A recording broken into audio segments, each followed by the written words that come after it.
S'il y a une chose que tu dois faire attention dans ce pays, le Canada, c'est l'éducation de tes enfants. On en parle juste après le générique.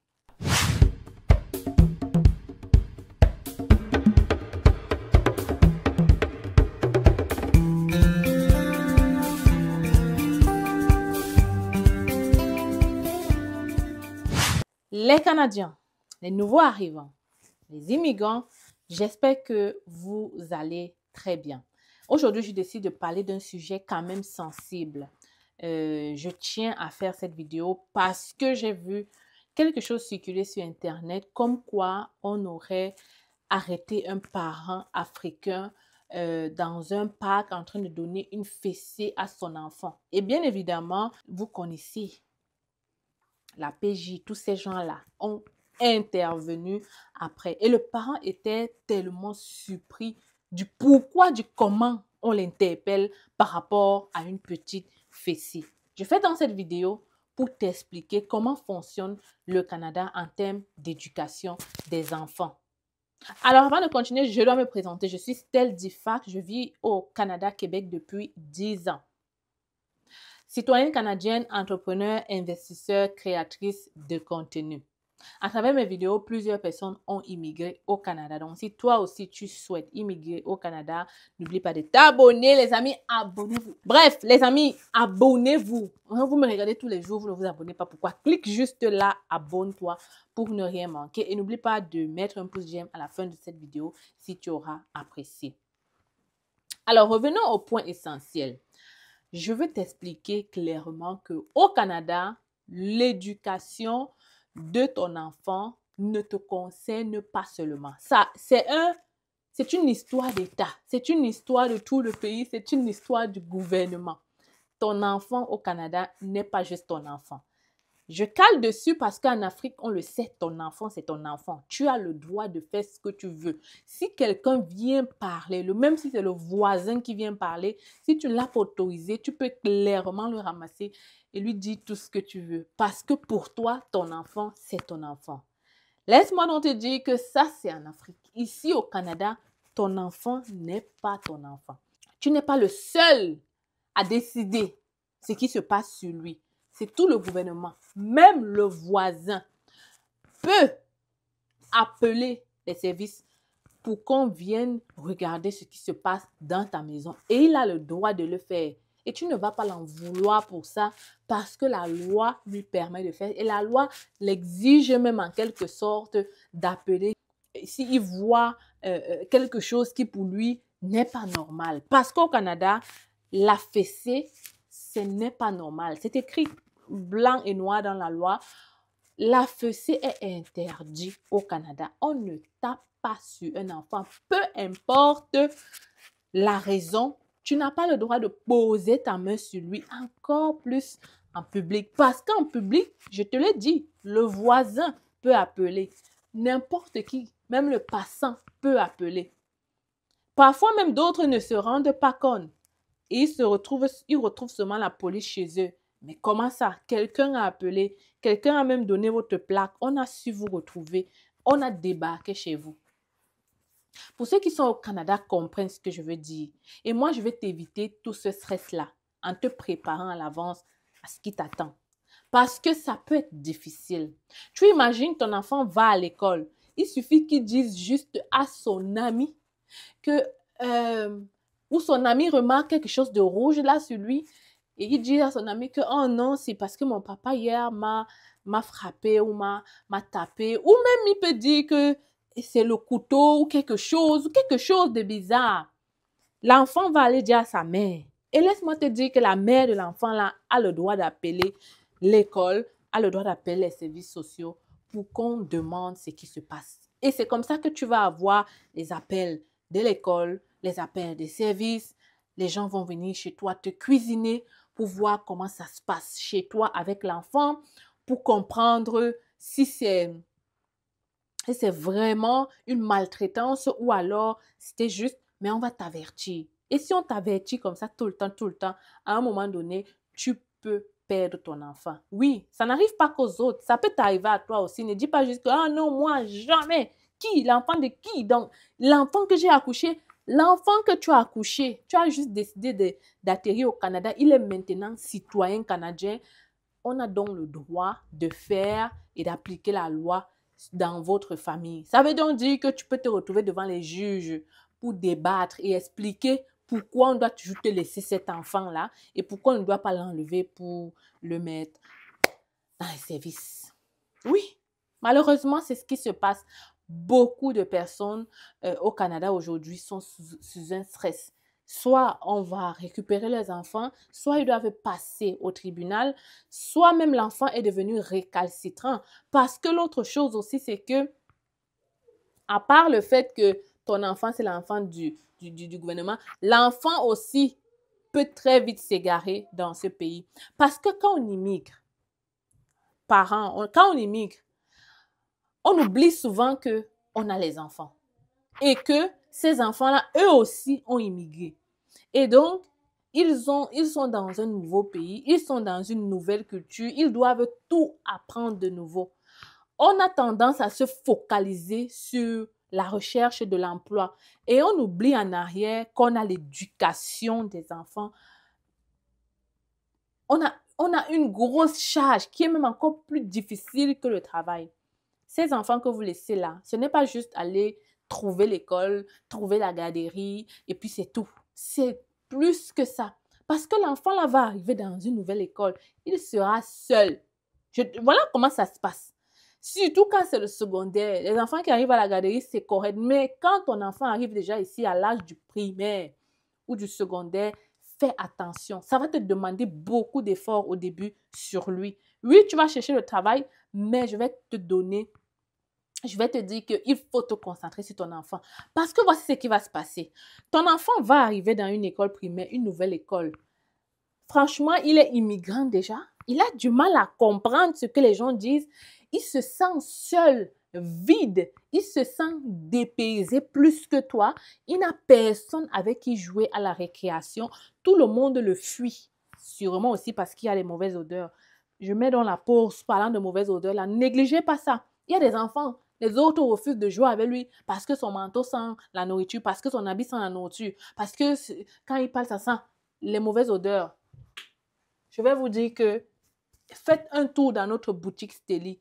On a une machine que vous pouvez mettre dans votre appartement. Toute personne qui vit en appartement au Canada doit avoir la machine de chez Steli. En plus de ces diffuseurs que tu peux mettre dans les petits espaces, la machine, je ne l'ai pas ici à côté de moi, elle est mieux. Tu l'accroches et ça diffuse un bon parfum digne des hôtels de luxe parce que la senteur, la fragrance à l'intérieur est inspirée des hôtels de luxe. Tu mets ça dans ton salon, ça diffuse partout. Celui-ci, tu peux mettre dans les toilettes ou un peu partout. Mais bref, fais attention aux odeurs parce qu'en tant qu'immigrant nouveau arrivant, ça peut vraiment freiner l'intégration de ton enfant, mais de toi aussi. Toi qui pars au travail avec les manteaux, les habits qui sentent mauvais, tu penses qu'on va vouloir te donner un poste supérieur. Tu penses que les gens voudront causer avec toi. C'est un réel problème, ce problème d'odeur-là.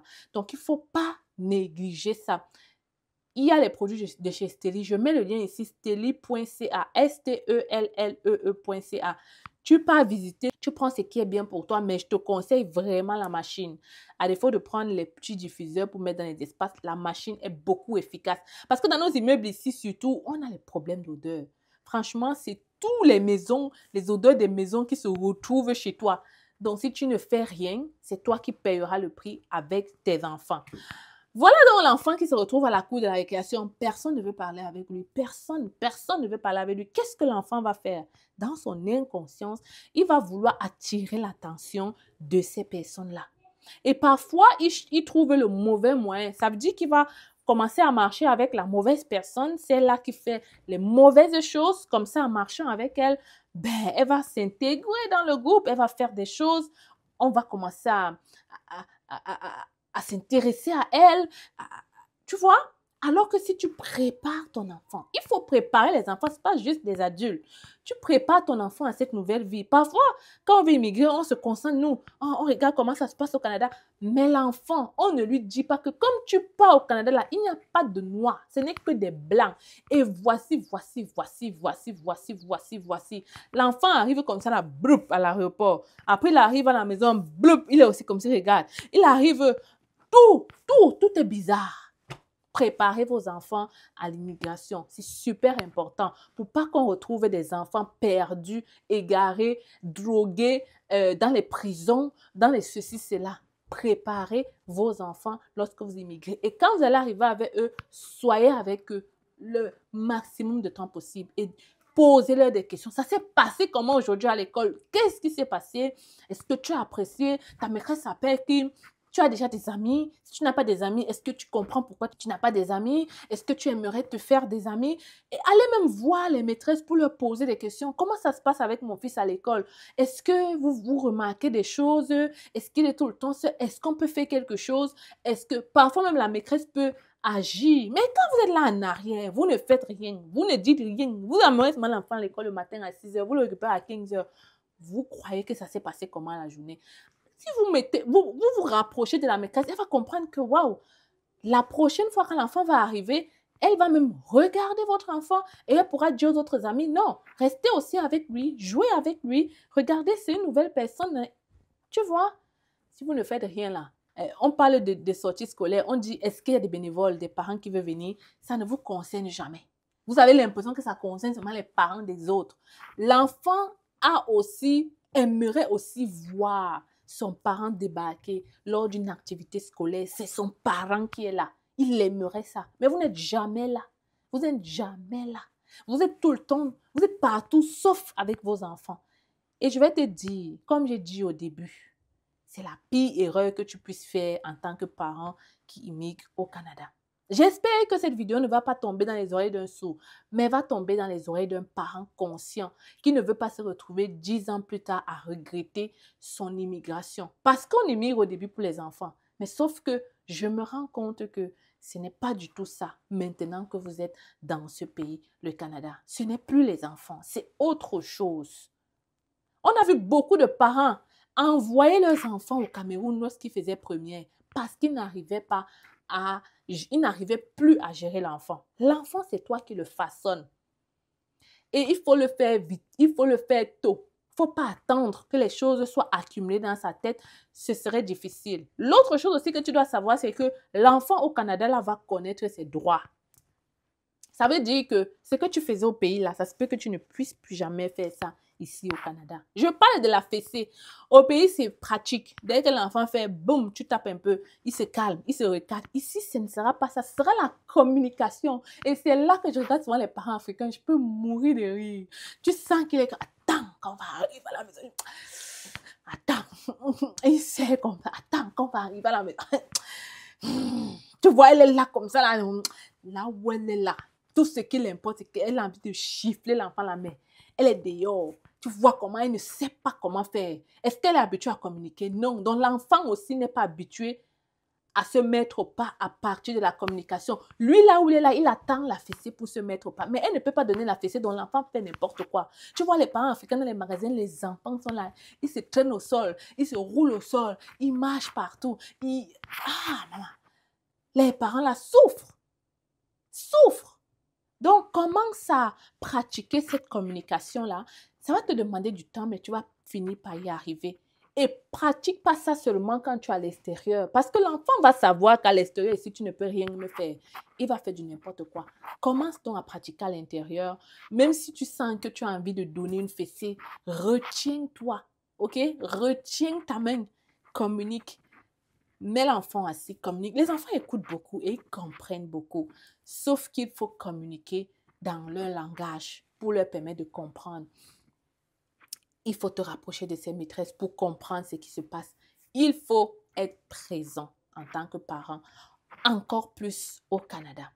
Je te le dis et je te prie de commencer maintenant et de ne pas attendre. Tu viens d'arriver au Canada ou encore tu viens d'avoir ton visa et tu prévois voyager pour le Canada. Tu te poses plein de questions sur le Canada. D'ailleurs, tu ne sais même pas comment tu vas faire pour trouver ton premier boulot ou encore tu ne sais même pas qu'est-ce qui fonctionne dans ce pays, quelles sont les erreurs, qu'est-ce qu'il faudrait faire ou ne faudrait pas faire. Arrêtez d'écouter, n'est-ce pas, les gens du Canada, parfois même ceux que vous ne connaissez pas, ceux qui sont arrivés il y a juste quelques mois comme vous, qui sont encore en train d'apprendre de leurs erreurs. Moi, je te propose ici un coaching en ligne privé avec moi. Tu te demandes, je suis qui? Je suis Stell Diffard, je vis au Québec depuis 10 ans. Je suis arrivée comme immigrante comme toi, aujourd'hui citoyenne canadienne. Je suis passée par beaucoup d'étapes, beaucoup de difficultés, beaucoup de problèmes et j'ai vu beaucoup de problèmes, beaucoup de gens passer par ces mêmes problèmes ou plein d'autres choses. Moi, j'ai envie dans quelques années d'avoir une communauté de nouveaux arrivants bâtisseurs, une communauté de nouveaux arrivants entrepreneurs parce que moi, si je suis entrepreneur, j'investis beaucoup dans l'immobilier au Canada. J'ai envie de te voir réussir, j'ai envie de te voir réussir dans ton insertion professionnelle parce que je vois beaucoup de personnes faire l'erreur de se jeter dans les formations rapides ou d'aller faire des petits jobs, soi-disant le Canada, c'est comme ça. À travers ce coaching en ligne, je te propose quelque chose de différent. Je te propose quelque chose de concret et surtout, je te propose mon expérience, mes compétences, mon vécu et tout ce qui va avec. Ne manque pas cette première vague de ce coaching extraordinaire que nous allons lancer dans quelques semaines. En tout cas, les premiers participants viendront témoigner et j'espère pour toi, n'est-ce pas, que tu ne regretteras pas. En tout cas, si tu veux participer à ce coaching, je laisse mon email, je laisse mon numéro. Et je t'attends derrière mon téléphone. Ça va être du lourd. Vous le savez, je ne fais jamais dans la dentelle. L'événement qu'on a organisé le 21 décembre a eu un succès total et juste les commentaires de quelques participants en disent long. Ces partenaires seront toujours avec nous lors de ce coaching. L'objectif, je vous l'ai dit, 2025, c'est pour les nouveaux arrivants. Je veux vous voir réussir, je veux vous voir atteindre votre summum, je veux surtout vous voir réaliser ce pourquoi vous avez décidé de laisser votre famille pour immigrer dans un nouveau pays. Arrêtons de faire les mêmes erreurs. Suivons. Je t'attends derrière mon email. Je suis tellement excitée de commencer cette aventure avec toi. On se voit là-bas, n'est-ce pas? L'autre chose aussi que je voulais te dire, c'est que je trouve que les parents, quand ils arrivent, africains, quand ils arrivent au Canada, du moins ceux qui sont nés ici, là, tu vois, quand tu as immigré, n'est-ce pas, et puis tu t'es marié, tu as eu des enfants, je trouve que les enfants, là, sont souvent trop paresseux. Les enfants qui sont nés dans le Canada, ils sont souvent trop paresseux. Moi-même, j'ai inclus ma part, voilà. Mais j'ai commencé, moi aussi, à travailler là-dessus. Parce que je me suis rendu compte qu'il y a un peu un laxisme du genre, il n'est pas encore grand, il est encore petit, on peut encore le laisser, on peut encore faire ça pour lui. C'est comme ça que l'enfant grandit, il ne sait pas, il ne sait rien faire, il ne sait pas ranger sa chambre, il ne sait pas rien faire, il sait qu'il se lève, il brosse ses dents, il voit la télé, il joue, il fait les activités. Il voit la télé, il fait les activités, le week-end, c'est comme ça. Parce on veut vite faire, on n'a pas le temps. Donc, on a envie de vite faire, donc on ne laisse pas l'enfant faire. Madame, si tu as une fille à la maison, elle a 6 ans, tu dois déjà lui dire, lave les assiettes. Même si c'est sale, tu sais que tu vas venir le laver, mais tu lui dis, ton activité aujourd'hui là, c'est laver les assiettes. Elle se lève le matin, tu dresses le lit, tu es en train de cuisiner, viens, on va éplucher les pommes. Viens, je te montre. Parce que c'est en Afrique qu'on a souvent trop ça. Mais ici là, on n'a pas le temps. Donc, on veut que dès qu'on est en train de préparer la pardon, il parte ailleurs parce qu'on est même fatigué. Non, me fatigue pas plus. Pardon, la journée était stressée. Donc, va faire ce que tu veux, papa. Tu veux voir la télé. Va. Moi, laisse-moi ici, je cuisine vite parce que à 20 heures, vous devez dormir. Et là, il est déjà 18 heures. Voilà en fait ce qui se passe. Et c'est comme ça qu'on avance, crescendo. L'enfant grandit comme ça. Il sait que quand il rentre, qu'il n'a rien à faire et tout et tout. Et après, on se plaint que l'enfant, si il est paresseux. Non, tu n'as pas juste appris à le faire. Moi, j'ai décidé de changer cette donne-là parce que j'ai envie que quand mon enfant aura l'âge adolescent, là, que je lui dis, OK, je ne lui dis même plus rien. Il sait que je dois laver les chaussures de papa. Je dois laver le sol. Je dois aider maman. Je dois faire ceci. Je veux que ça se fasse seul. Mais au départ, ça prend du temps, du sacrifice. Ça prend d'être là et ça prend de l'expliquer pourquoi il doit faire ça, de l'expliquer que c'est important de le faire, de l'expliquer sa routine matinale, de lui dire qu'avant de voir la télé, tu dois faire une activité ou alors tu dois travailler quelque chose. La télé, c'est une récompense. Voilà, ça prend d'expliquer à l'enfant le cheminement. Bref, la vidéo là est longue. Hein? Bref, je m'arrête ici. Je ne savais même pas que j'allais parler longuement comme ça. Mais vraiment, je pense que c'était important de le faire parce que les enfants, c'est en tant que mère, tout ce qu'on espère, tout ce qu'on fait dans la vie, c'est pour nos enfants. Si on travaille, si on cherche l'argent, si on fait ceci, c'est en partie pour nos enfants. Quand tu as déjà été mère, tu comprends que c'est ta plus grande joie, c'est de voir ton enfant réussir. Mais ton enfant ne réussira pas si tu n'es pas là, si tu n'es pas présent. La société va l'éduquer à ta place et ça sera très tard demain. Laissez un commentaire ce que vous avez pensé de cette vidéo et je vous attends pour les produits Steli. Pour ceux qui sont à Montréal, je livre moi-même. J'ai même posté dans ma page, dans la nouvelle page, ok? J'ai une nouvelle page Facebook, allez vous abonner là-bas. Là-bas, on montre un peu plus des choses live. J'ai montré comment je livre un produit à Montréal. C'est facile, Canada Nouveau. On a à peu près 600 ou 700 followers. Donc, allez-y là-bas, abonne-toi parce que c'est ma nouvelle page. J'ai changé de page, je l'ai dit très récemment parce que j'ai eu quelques problèmes avec Facebook. Donc, voilà les amis, on se retrouve là-bas. J'attends vos commandes d'Estélé. Merci. Tu n'es pas au courant de l'opération sans visa résidence permanente organisée par C'est Facile?